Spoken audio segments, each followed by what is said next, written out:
Hello and welcome to the show. I'm Martin Willis, your host, and we have a great show for you this evening. David Clarke in England on the Calvine photo or Calvine photo. I've heard it pronounced both ways. It's a pre-recorded show. I had to record with him because it's very late at night for him right now. So he was willing to pre-record, which I did some days ago. And I will be in the chat room. So I will be participating in the chat room during this show. And so I'm excited about having him, but also tonight, if you want to stay up late or early, whatever you want to call it, there is the Artemis 1 launch. And that is at, the launch window starts at 1:04 a.m. Eastern. So pretty exciting, going to the moon. It's going to orbit maybe 6 days or something like that. And then in a couple of years, Artemis 2 will have astronauts. They're going to do the same. And then Artemis 3, I don't know exactly when that's going to be, but that's actually going to be a landing on the moon, which of course never happened, right? I'm just kidding. It's a joke, everyone. It's a joke. I really do believe the landing did happen indeed on the moon. And we are going back to look at the footprints just to make sure. I think that's what we're doing. But it should be, I love this stuff. I'm really glad that it just seems unreal that it was all the way back 1969 in the early 70s where we were landing and walking on the moon, and we have not been back. So glad we're going back again. And I am just about ready to start the show with David Clarke. And again, I will be in the chat room and participating and making sure there's no funny business either. All right, here we go. All right, welcome back, David. Thanks for inviting me back. Pretty exciting to talk about the Calvine photo and how you uncovered it and everything. But for the first time person that's heard you for the first time, why don't you quickly, if you would, give your background and what got you interested in exploring? And I know you're a healthy skeptic, is what I would say, but exploring this topic, what made you interested in looking at it? Well, I've been interested in the subject since I was a child. That's mid 1970s, reading all the sort of the paperback books like the Hynek UFO report, and I went in. I trained as a journalist, went into journalism, and during the 1990s, during the sort of 50th anniversary of Roswell, newspapers were full of stories about UFOs, and I began writing about it again at that stage. And I started using freedom of information requests to obtain information from the UK government, because around that time, the late 1990s, you were able for the first time to obtain material that had never been available before. That had been accumulated in the archives, RAF, MoD, etc., etc. So I started writing stories for the media about the subject then, and because I was doing so much research, visiting the National Archives in London, in 2005, when the Ministry of Defence took the decision to release their entire archive, they asked me to act as like the curator, the spokesperson for this massive sort of open government project, which saw something like 160 files, thousands of pages of information released, much of it redacted, all the personal information taken out. And that's when I first saw a very poor sort of scaled down version of this Calvine photograph. Here you go. Yeah, this is what was released in 2009. And that we still don't know whether that's a drawing based upon the original images, or it's described as a view foil, and that's all there was in the files that were released in 2009. So it really sort of intrigued me at the time, and I thought there's something more going on with this photograph, and I made quite a few inquiries there and then. I spoke to the Scottish Daily Record, which was the newspaper in Glasgow that had been sent these negatives back in 1990, and no one there seemed to remember anything about it. It was like, yeah, we've heard the same story that you've heard, but no one here remembers it. So I did as much digging as I could then, but didn't get anywhere. And it stuck with me ever since, another 13 years. Well, when this was out there, I remember seeing this floating around and hearing about it, and that it was, not a mim. I thought it was like a mimeograph or whatever you want to call it, some type of bad copy of a photograph. And I remember there was, questions about, is this a real thing or, I mean, you can see the scale of the object. Now, we don't know how far away either one of them are, as far as if one's under the other or one's far off in the distance. But if they are the same basic distance and you see the scale, this thing is huge, whatever it is. Yeah. And of course, on that version of it, you don't see any of the landscape or the framing, the fence and the trees that you see on the actual original, one of the original prints. This is the one that was released in August this year. That this is an original print taken from the original negatives that's been kept by this guy called Craig Lindsay, who was the RAF press officer for Scotland at the time. Now, is this the only picture?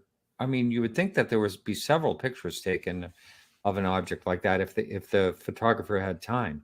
Yes, apparently there was originally 6 images, color images. This is what is mentioned in the memo that was produced by Owen Hartop for the Ministry of Defence at the time. So in 1990, the photographers sent these negatives to the Scottish Daily Record, and the Daily Record contacted the RAF for a comment, which is how Craig Lindsay became involved in the first place. So there's some correspondence in the files which suggests that the Ministry of Defence expected the Daily Record to publish the story. Is this related to that? This is one of the documents that was released at the National Archives in 2009, at the same time as the photocopied image that you showed originally.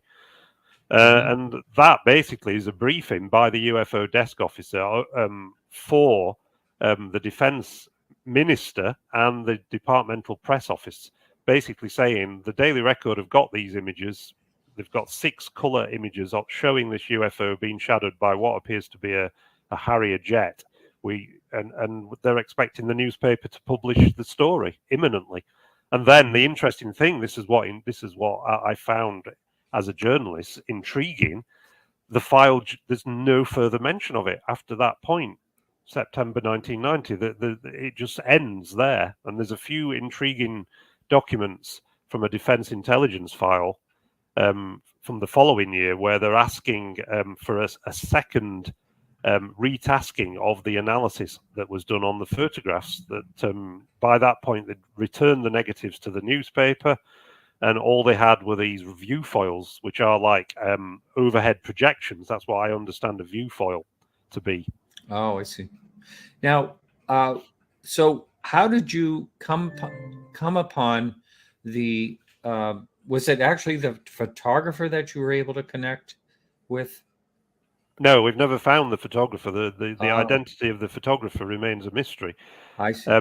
What happened was I made some inquiries at the time, back in 2009, as far as I could do, with the current journalists and photographers on the Daily Record, none of whom said that they could remember anything about this story, and that's because they never ran the story in the first place. And again, this is a mystery. Why did they not run it?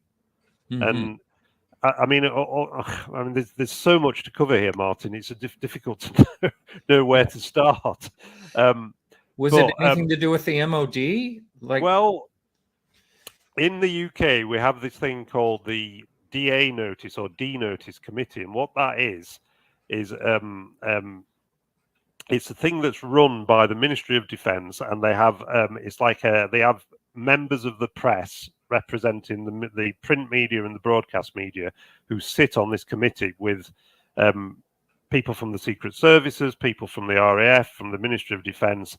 And it's, if you're working as a journalist and you're working on a story that has potential national security implications, you can, but you don't have to, if you're worried about I don't know, revealing the name of an agent who works abroad, or revealing something about nuclear weapons or something like that, and you're thinking of publishing a story that touches on one of those subjects, you can ring the D-Notice committee and you can take advice from the government. Is this something that I should publish? Now, most journalists would not go anywhere near the D-Notice committee.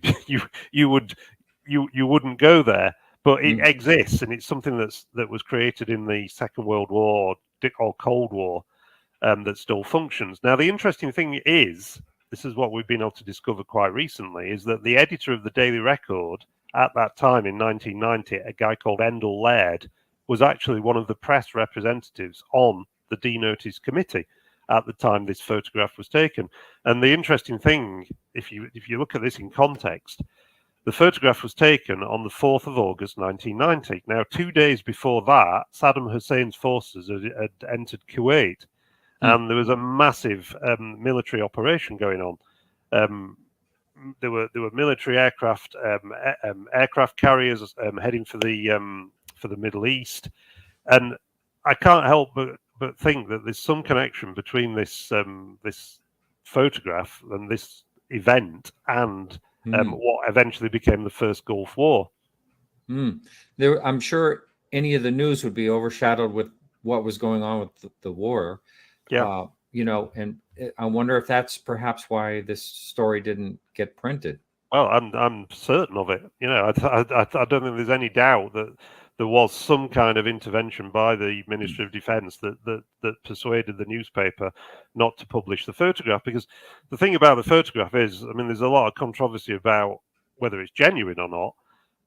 But to me, that misses the point that even if the photograph is fake, or even if the 6 images, these 6 original images, were all faked, most newspapers would still run the story. It would still be a story. It's still newsworthy. I mean, whatever you think of the image, that is a striking image. I was working on a newspaper at the time, the Sheffield Star Yorkshire Evening Post, which was like a sister paper to the Daily Record. If somebody had turned up at our office with a set of photographs like that, even if eventually someone had said, well, this has gone to the experts at the Royal Air Force and they've worked out that it's a clever fake, you would still run the story. And the news editor of the Daily Record, Malcolm Speed, who I've spoken to quite recently, I did an interview with him on my blog. He says the same. He can't understand it. He remembers being shown the photograph just before he went on annual leave in August 1990. This is the time when most people in the UK will book holidays to go. It's the sort of holiday season. So he went off just as this photograph arrived at the newspaper. He came back expecting it to be splashed across the front page, and the newspaper had not run the story. And he was basically he asked the photo editor, why haven't you run the story? And the guy said, oh well, I sent it to the RAF, as we know he did, and they told us it was a fake. So we haven't run it. But even to this day, he cannot understand why there was no story. I mean, surely the fact that these photographs have been taken in the Scottish Islands, showing this huge object being shadowed by an RAF jet. These 2 guys had come forward with this incredible story. They'd been sent the photographs. They'd sent them to the RAF. And even if the RAF had come back and said that they were faked, that is a story. Whichever way you slice it, That's true. So why did they not run the story? And this is the answer. This is the question that still remains unanswered. Wow. This is why I'm interested in the story. To be honest, what it actually shows is neither here nor there to me. I'm just interested in it as an interesting sort of journalistic mystery. Right. Yeah, it does. It is very mysterious. And just to let the audio listener know, these images will be in our show notes, so you can take a look at them at any given time. So why don't we walk through your search and how things went, stumbling blocks or whatever you had to deal with, on how you actually were able to obtain this photograph. Well, first of all, I should say that although I've done most of the running with this, there's been like a small team of people that have been helping. I mean, most recently, the guys at UK UAP Media, because I've recently joined up with them to work on this investigation, and there's also been a colleague of mine called Mike. There's been several people who've become interested in this, including Matthew Ilsley, who's is a really skilled investigator. He's not a journalist, but he's certainly done a lot of digging around in the background, and he's been helping me with this. And also, there's a guy called Giles Stevens who actually lives very close to where the photograph was taken, up in the Scottish Islands at a place called Calvine, which is on the A9 road. And he, during the COVID lockdown, he sort of walked the entire landscape. He knew every inch of the landscape. So when we actually obtained the print, he was able to sort of say, because of the way that the Scottish Islands is farmed and run, there's very few places in that immediate area where there could have been a fence like the ones shown in the photograph. So we pretty much narrowed it down to where we think this picture was taken, which is about 13 miles north of a town called Pitlochry, which is like a tourist town. It's very sort of it markets itself as the gateway to the Scottish Islands. Wow. I saw an image on Twitter that someone took that they thought was the same setting. Is this what we're talking about?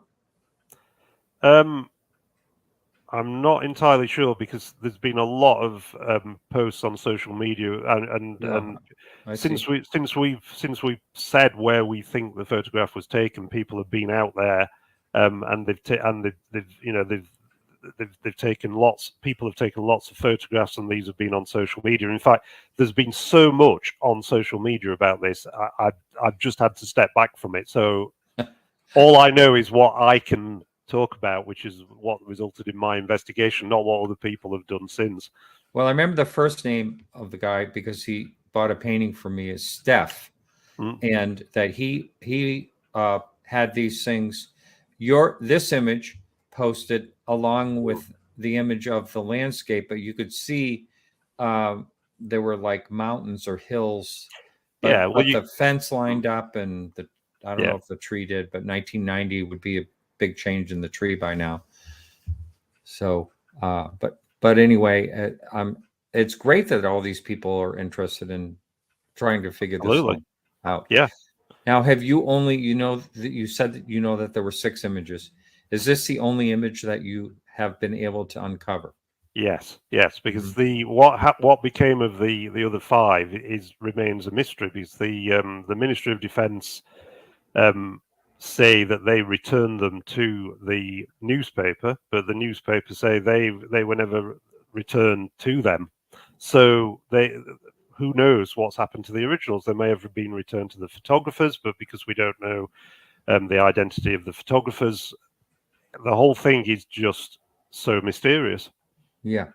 And so did you walk all the way through, like, uncovering this? Did you already go through all that, how you were able to actually get to this photograph? Yeah, I mean, I said that back in 2009, the very poor photocopied version of this was released as part of this material that the Ministry of Defence put out there under Freedom of Information. This was part of the project with the National Archives, and apart from the image you've seen and a few other documents that were released at that time, which didn't really tell us much, other than the fact that 2 guys who were out hill walking, had seen this, what they described as a large stationary diamond-shaped object with this jet aircraft flying past it, that they'd taken a number of photographs. They'd passed the negatives to the Scottish Daily Record. The Daily Record had sent them to the Royal Air Force, who'd sent them to the Ministry of Defence. Ministry of Defence had got their experts to examine the negatives, and they hadn't been able to identify what the diamond-shaped object was. But they were pretty sure that the aircraft was a Harrier, the object, the aircraft to the side of the UFO that you can see there.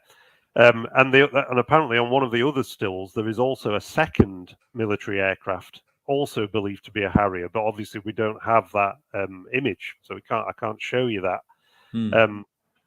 So that's as much as we could ascertain at the time in 2009. So the story since then has just kept reappearing.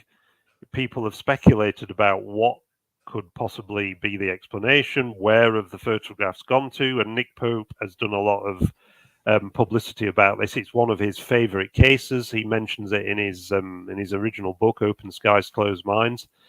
And there's been a number of stories in some of the tabloid newspapers about it ever since. Nick worked with an artist to produce like an artist's impression of this photograph, because I should explain that here you can see it. And a lot of people who have seen that artist's impression think that that is one of the original photographs, when it isn't. Yeah, it's been conjured up on a computer. Now, right. Yeah. What I should explain is that when Nick Pope took on the role of UFO desk officer at the Ministry of Defence in London in July, I think it was June or July 1990, that was a year after these images had been sent to the Ministry of Defence. So he didn't actually deal with the case. It was his predecessor, a guy called Owen Hartop. But when he had this, Owen Hartop is the author of this memo that is the briefing for the Ministry of Defence on the photographs. So in Nick's book, he says that when he got the job, in the office, the Secretariat Air Staff office, on the wall was a huge poster-sized version of the Calvine photograph, and people used to come in and say, "What the hell is that?"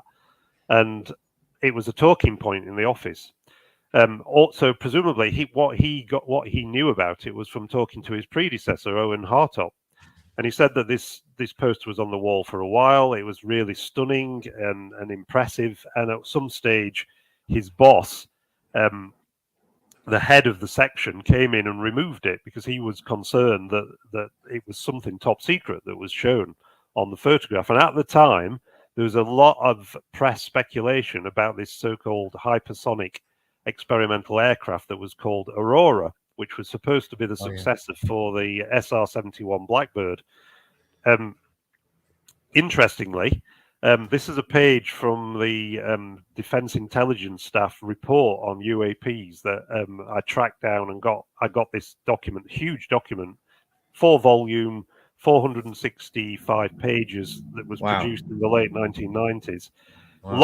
A lot of it has been redacted. This is the photo, the image you've just shown there. As you can see, you've got a picture. This is a section on Black Project aircraft, experimental aircraft that have been seen and reported as UAPs. And interestingly, you've got the SR-71 NASA photograph, and then you've got two other images that have been removed that apparently are top secret experimental aircraft.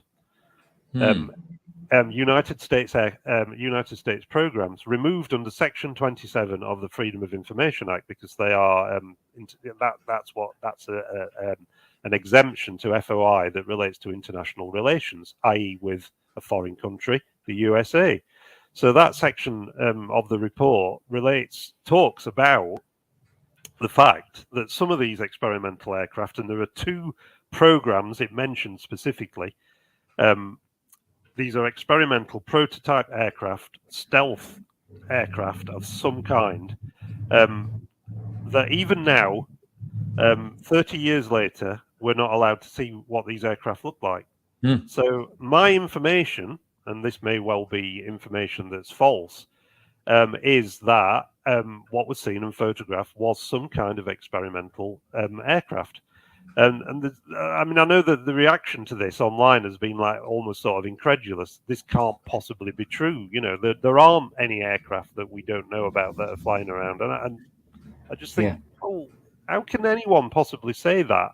Yeah. And the fact that, it's 30 years ago and we should have seen it by now. Well, maybe we have seen it, but in some other form. Who knows? Yeah. You know, and there are many other explanations for what that object could be. if it's not a fake. I mean, there are things like blimps, strangely shaped blimps that are used by the military for as floating radar platforms. There are unmanned aircraft, what we now call drones. How do we know it was not some kind of experimental aircraft of that kind? So there are many, many possibilities for what this thing could have been. And without knowing the distances of either craft, I mean, the only way you can sort of judge it is by what is in focus and what is blurry. Yeah. And when you're looking at this, it looks like the Harrier, the aircraft is what's it called, a Harrier? Harrier, yeah. Yeah. Seems vertical a little bit takeoff and landing aircraft that was used in the Falklands War. I see. You can see that's a little bit blurry compared to the image of the craft, almost as if that's further into the background. But I'm not necessarily. And the shape is very odd. I could see where it could be some type of blimp.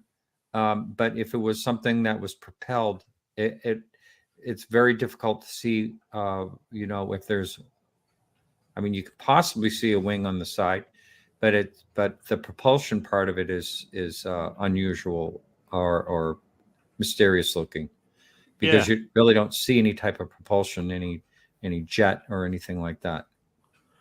Yeah, well, I am not a photo analyst. I have no expertise whatsoever in determining whether that is a fake photograph or not, and I've left that to my colleague Andrew Robinson, who's a photography lecturer at Sheffield Hallam University, where I work. I mean, but perhaps I should. What I need to do is explain how we came to be in possession of that photograph, and how we tracked down the photograph itself, because nothing really happened after 2009, when we first became aware that these photographs existed. And as I say, the inquiries I made back then didn't come to anything. We didn't find anything more about the story. But it's a story that's always intrigued me. So over the 13 years between 2009 and then, I've kept my eye on developments, and I've worked with this small group of sort of investigative reporters, trying to sort of get to the bottom of this story. And everything we tried to do, we came up against brick walls, in that we asked for the name of the photographer, which is in one of the documents but has been removed. There's black ink covering it. It's been redacted. And we have this system in the UK now called GDPR, where personal information, i.e. people's names and addresses, is being withheld for up to 100 years.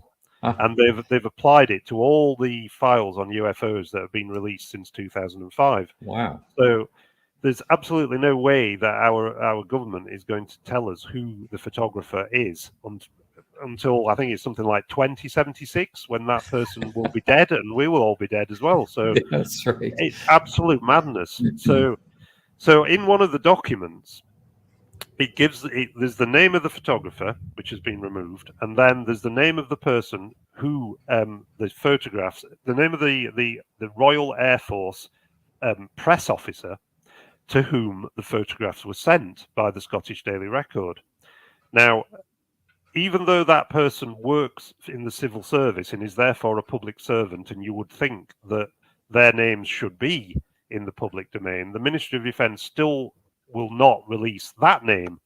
But there is nothing to stop someone, as I did, from simply checking who was the press officer for the Royal Air Force in Scotland in 1990, because that person is a public-facing civil servant who speaks to the media, or would have spoken to the media, every single day, because that's what that person's job was. So very quickly, just from doing a Google search, basically, I found that person was someone called Craig Lindsay. Now, it's not difficult then to track down that person. It's basic what you do as a journalist every single day of the week. So very quickly, once I'd worked out who the press officer was, I phoned him up, and I distinctly remember the conversation I had with Craig. The very first conversation still sticks in my mind, because I got talking to him and said I was a journalist working on a story that I think he might know something about, and he said, "Well, I think I know what you're ringing me about." And he'd retired from the Royal Air Force at the end of the 1990s. So he hadn't done that job for nearly 20 years. And he said, I know what you're ringing me about. I've been waiting 30 years for someone to ring me about this. And you can imagine my reaction to that. And I said, it's the photograph, isn't it, that you're taught you that. And yeah, and the story emerged that on he was working as the quite a senior position for in the sort of the Scottish office for the Royal Air Force, based at a place called RAF Petrevey Castle, which was a wartime headquarters for the armed forces. It still existed, doesn't it? It's a block of flats now, but he was working there at the time in 1990. The phone rang, he said, and it was the picture editor from the Scottish Daily Record who said we've had a set of photographs sent to us by two lads who saw an object in the sky near Pitlochry, and we want a comment from the RAF. And Craig remembers this really distinctly. He said, "Well, I can't give you a comment. I need to see the photograph. Can you send the photograph over?" And this chap from the Daily Record said, "Yeah, I'll there's 6 photographs. I'll run off a print of what I think is the best one, the most impressive of the 6, and I'll send it you over." So a couple of days later, an envelope, a cardboard envelope, which Craig has kept, which I now have, the original envelope, stamped Daily Record Scotland, arrived at his office. He opened the envelope, and the image that you've just seen on the screen was inside it. There you go, 8x10 image. Wow. And looks. Now, the interesting thing is, in the description that was given to the Ministry of Defence, it talks about 6 colour images, but as you can see, that is a black and white image. Right. Yeah. And what we think, because Andrew Robinson, the colleague of mine who's the photographer, thinks that what happened was it's a black and white print that's been run off from a colour negative. That's what we think has happened, and that's why it's got that sort of bizarre sepia sort of look to it. Right. For the newspapers, maybe. Yeah, because I worked on a newspaper at the time, and they had big sort of machines that they used to sort of run off images. Let's say you had your photograph taken for inclusion in a newspaper. You then wanted a copy of that image. You would go to the newspaper office, and they would run one. They would run a copy of the image off on a big sort of printing machine, and we think that's what's happened here. So rather than going into the details of the image, what happened was, after he saw that image and he showed it around the office and got various comments from some of the Royal Air Force colleagues, he phoned the number at the Ministry of Defence that all these people were instructed to call if they had a UFO report, and spoke to who we think this person was, Owen Hartop, who was the UFO desk officer. And Craig said, "We've had this print sent in. I think you'll be interested in it." And he was told, "Well, can you fax it to us? Because don't forget, this is pre-internet." So what he did was he made a series of photocopies of the print that you've seen, and he sent them by fax to the UFO desk in London. And while he was sort of off doing whatever he was doing, the phone was ringing, and he got back to his office, and it's the UFO desk officer saying, "Can you get the negatives? We want, and can you speak to the photographer?" So Craig phoned the person at the Scottish Daily Record who'd sent this over and said, "Can you? The Ministry of Defence want to see the negatives. Can you send the negatives to London to this address?" And this is what I find incredible, because apparently the guy on the Daily Record said, "Yeah, no problem, we can send them." Which, to me, as a journalist, you would not hand over something like that to the government just because they wanted to see them. Yeah. Again, peculiar. And again, it's something that's not been resolved, but that is apparently what the Daily Record did. I don't know whether it appears that they did actually keep a copy negative. So they didn't actually, they did keep a copy of these negatives, but they sent the originals to the Ministry of Defence. And Craig was given a phone number of the photographer, and he rang the number, and it turned out to be a large hotel in the Scottish Highlands where these two guys, well, one of the two guys who took the photographs were working, and he spoke to the photographer, and it turned out that this guy had an English accent, and he sounded a reasonably youngish guy, and he said that he was working part-time in the hotel just as like a summer job, and this is something that's quite common in Scotland. These large hotels, they employ temporary staff who work in the kitchens as chefs, this kind of thing. And he said he was working there just temporarily during the holidays. They'd worked a full shift. This is August evening. It's in Scotland. It's quite light until around midnight. So you could go out and you could do a walk. 9 p.m., which is around the time these photographs were taken. They'd driven north on the A9 road from the hotel. They'd parked at quite a rural spot.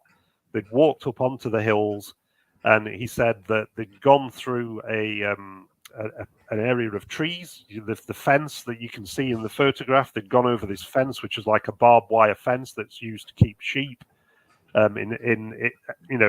stop them from roaming onto the highlands. As they'd gone over this fence through these trees, they'd become aware of this object that was hovering in the sky above them. They didn't know how large it was or what it was, but it was something that they couldn't identify. And they were very, very scared. They ran back, they got back over the wire fence and hid in the trees, started taking photographs with a camera that they had with them. As they were taking the photographs, they heard a very distinct sound of a military aircraft coming down the valley. And this aircraft came down the valley, north to south, past this object that you can see, the diamond-shaped object, disappeared off into the distance. As they kept watching this thing, they heard the sound of the jet again. So the jet appeared to have sort of returned south to north, and then came back and started banking around the object. So if we could see the sequence of photographs as it was described, there are other photographs in the sequence where you see the Harrier jet apparently to the left of the object, and then there's a second jet visible apparently in one of the other images. And while this is going on, they're snapping away on their camera. It almost, to them, they thought that the pilot had seen whatever it was and had come back to take a closer look, almost as if it was either escorting the object, this hovering object that made no sound. And so the jet then disappeared off again, and they sat for a few more minutes waiting to see what happened, and then this object then apparently just went straight up into the sky, completely silent at some fantastic speed, and vanished. Wow. That was the story that Craig was told by this person on the telephone, and he said he was absolutely clear about what he'd seen. He answered the questions in a sort of, he didn't appear to be, stalling or making this up. He seemed completely genuine. He said he took down the information that he'd been told. He typed it up. He faxed it to the UFO desk in London as he'd been asked to do, and that was the end. That was the end of it. And because he knew that these images had been sent to a newspaper. Don't forget, this is one of the largest circulation newspapers in Scotland. It was Scotland's national newspaper, the Daily Record. It had a circulation of something in the order of 700,000 copies daily in 1990. Wow. Because he was press officer for Scotland, he had all the newspapers delivered to his office every morning. So week after week after week, he's waiting to see the story in the newspaper. Nothing. Yeah. So later that year, it must probably have been October or November, because he was press officer, quite often he had to go to London for a meeting at the Ministry of Defence main building. So he went down for his regular meeting. And whilst he was there, he thought, well, I'll go and visit the person I'd spoken to in the UFO desk, Owen Hartop. This is the person we think it was anyway. So he went to the UFO desk office in the main building, opened the door, and immediately in front of him on the wall is a huge poster-shaped, poster-sized version of the print, showing the best photograph, the one that he had kept the print of. And as you can imagine, it was like, well, what's going on? Are you investigating it? You know, what have you? And he was basically told, yeah, it's been sent to our photographic experts, which was an agency called JARIC, Joint Air Reconnaissance Intelligence Center. They were the photo analysts that were used extensively during the Second World War, when they were using when the RAF were taking sort of doing aerial reconnaissance of the V2 weapons plant at Peenemünde. So that, you know, that they are the RAF's photo experts. Mm-hmm. And he was told that they hadn't been able to. That basically, all they could say was that the photographs were genuine, they were not faked, and they couldn't identify the object in the images. And the other bizarre thing was they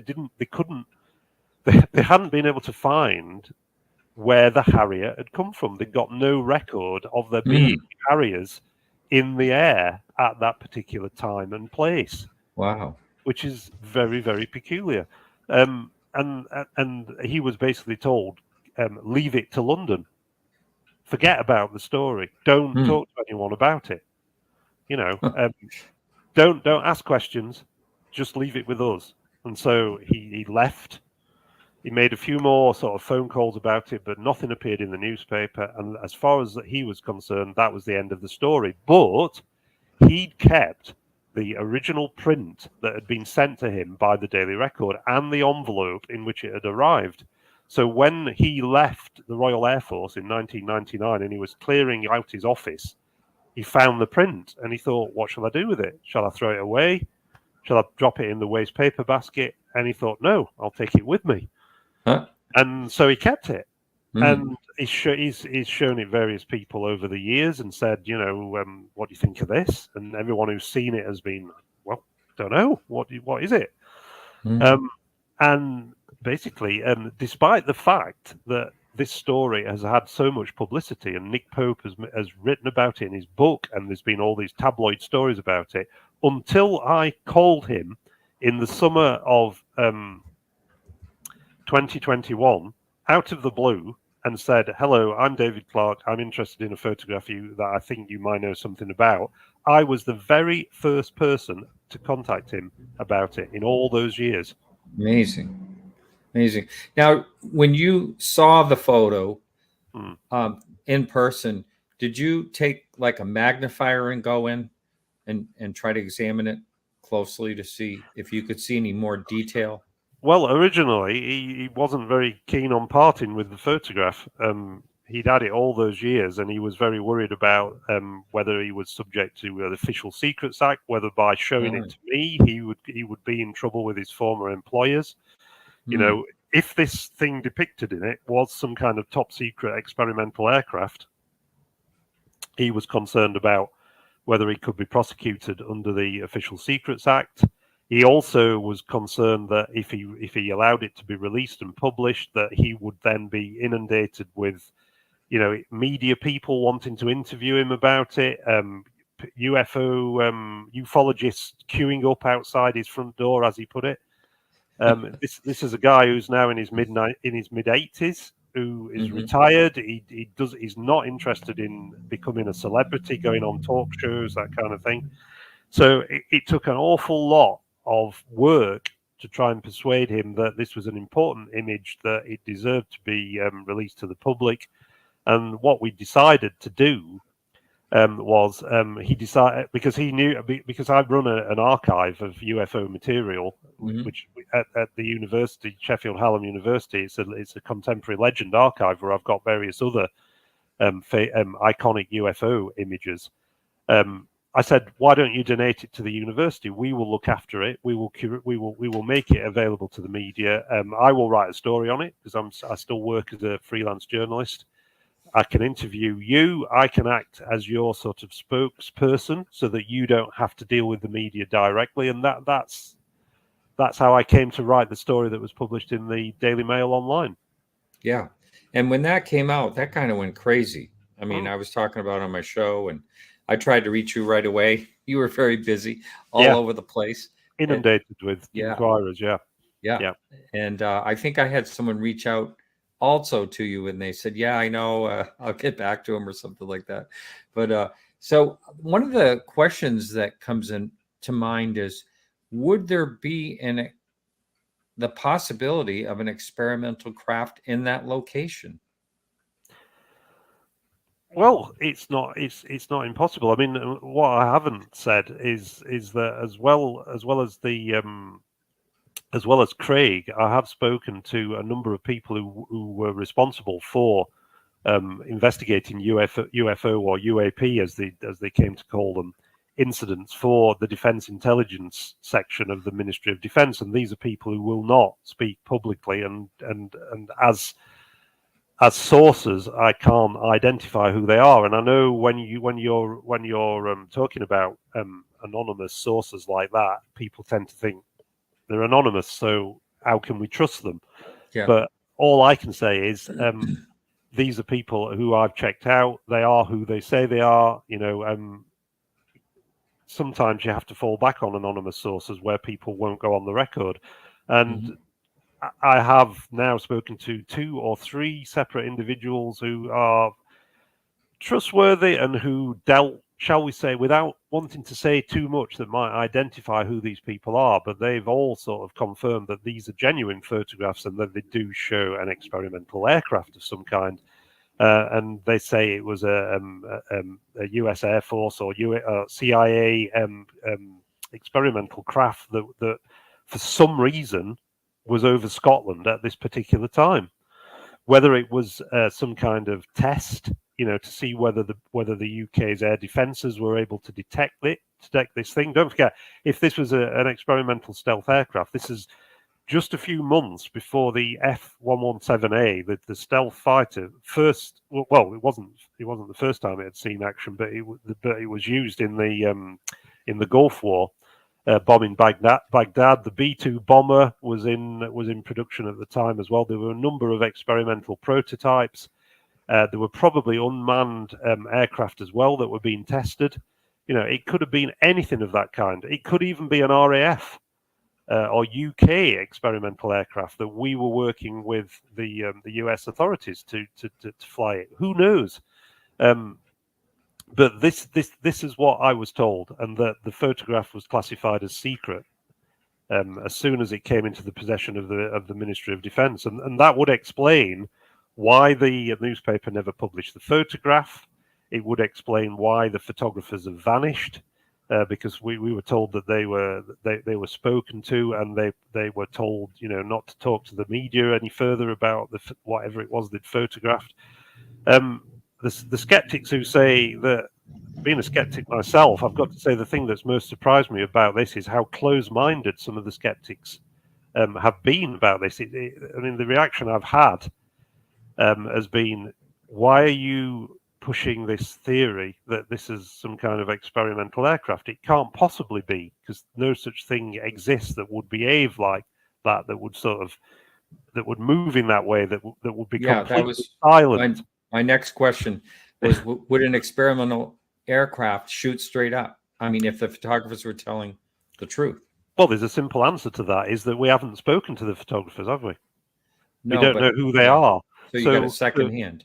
Yeah, so first hand is always best hand. That's a journalistic mantra. So all we know is that that Craig Lindsay, who interviewed one of the photographers on a telephone 32 years ago, is remembering a conversation he had with this guy, and this guy says that he remembers this thing going up into the sky at some incredible speed, completely silent.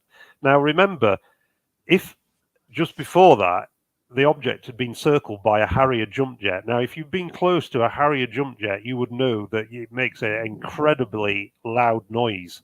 So therefore, how can we be absolutely sure that this object was completely silent? Yeah, that's a very good point. Yeah. Maybe it was whatever noise it was making had been drowned out by the sound of the Harrier jets that were circling around it at the time. But because we're not talking to the actual photographer, we don't have the photographer's first-hand account. We only have a 32-year-old account of someone who spoke to the photographer at the time. I don't think we can take it as read that that's exactly what happened, or that there was no sound. Right. And would there be any circumstance, like if this was a UAP that was unidentified, and not a secret military craft, would there also be a circumstance where they were told not to talk about it and it would be pulled from the paper? Or do you think that would just go in the paper?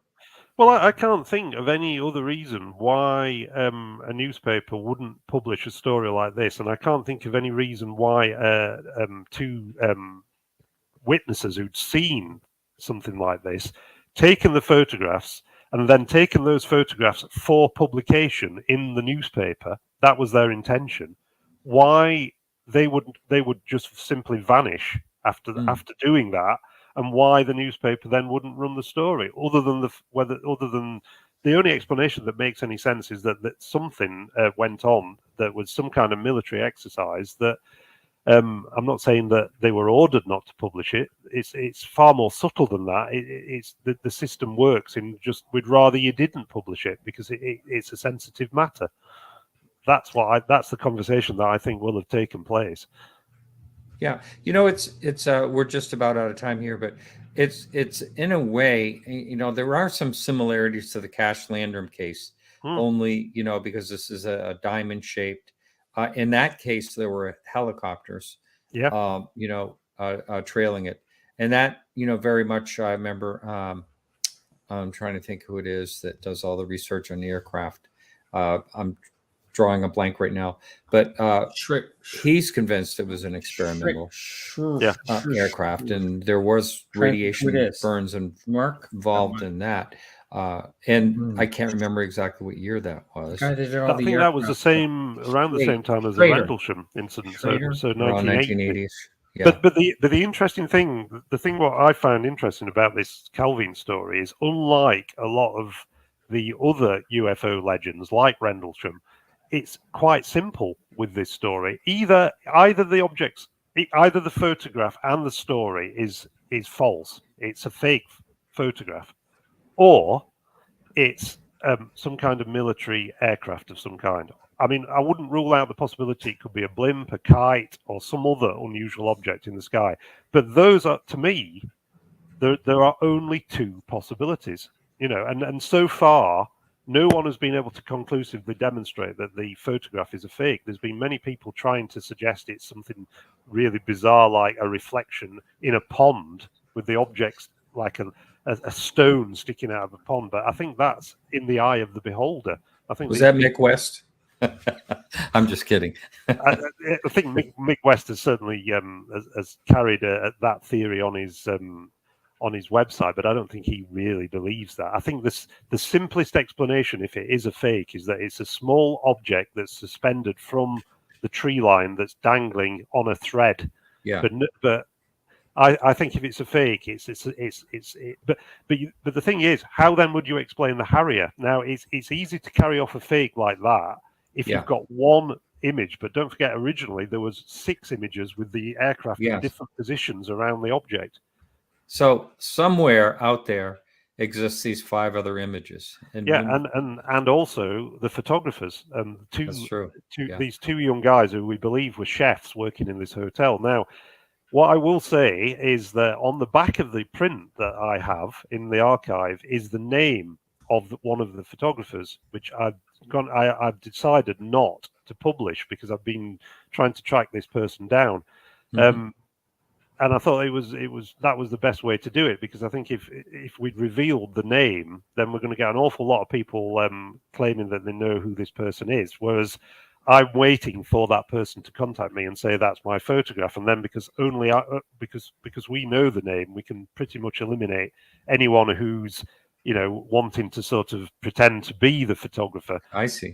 And claim the copyright on this image. So we've made extensive inquiries to track this person down, and no, we haven't been able to find this person so far. I mean, there are, from the work that we've done, there's somewhere in the region of 160 people alive in the United Kingdom who share his name, and we've contacted pretty much all of those and still not been able to find him. So there's the possibility that the name itself is false and it's a pseudonym that person was using, which makes it even more. Or he's passed away. Yeah. But you would have thought, Martin, wouldn't you, that someone who knew that person, Yeah. who's seen the photographs, it's been in all the newspapers, would have come forward. So it's a really baffling mystery. Really.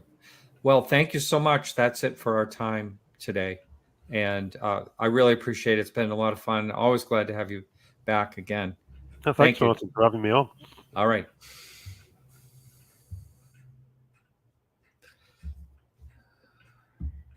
All right. So that's it for tonight. Thank you. Next week, we have David Marler coming up. And the blog this week, I forgot to say about Charles Lear, is Behind the Scenes of UFO Cover Up Live number 5. Charles is going to be on December 13th talking about that series. A lot of depth of work he did on that. So thank you, everyone. And remember to keep your eyes to the sky.